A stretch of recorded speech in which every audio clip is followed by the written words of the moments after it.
15-июнь. Эч качан бүтпөгөн ысыкчылык айы. Күйөө колуктусуна кубангандай, Кудайың сага кубанат. Ышая 62-бөлүм 5-аят.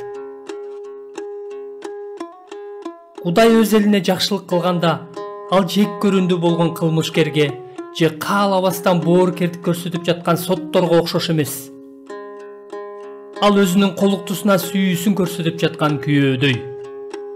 Кээде нике жөнүндө тамашалап, ысыкчылык айы бүттү дейбиз. Биз муну сүйүүбүз чектелүү болгондуктан айтып жатабыз. Биз ысыкчылык айындагыдай жакындыкты жана сүйүүнү көпкө сактай албайбыз. Бирок Кудай өз элине болгон кубанычы күйөөнүн колуктусуна болгон кубанычындай экенин айтат. Ал ушинтип башталып, андан соң акырындап жоголуп кетүүчү кубаныч жөнүндө айтып жаткан жок.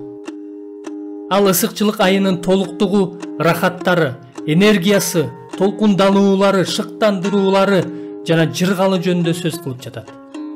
Ал бизге чын жүрөктөн кубанып жаткандыгын айтканда, биздин жүрөгүбүздү толугу менен ээлөөгө аракет кылып жатканын айткысы келип жатат.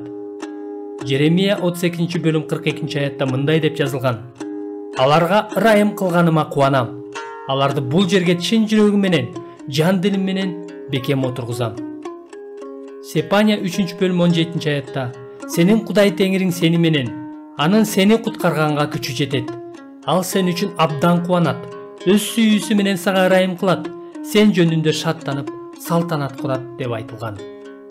Кудай менен болгон ысыкчылык айы эч качан бүтпөйт. Ал чексиз күчкө, акылмандыкка жана чыгармачылыкка ээ. Ошондуктан Кудай менен болгон мамилеңизде кийинки миңдеген жылдар түгөнбөс кылымдар бою эч зерикпейсиз.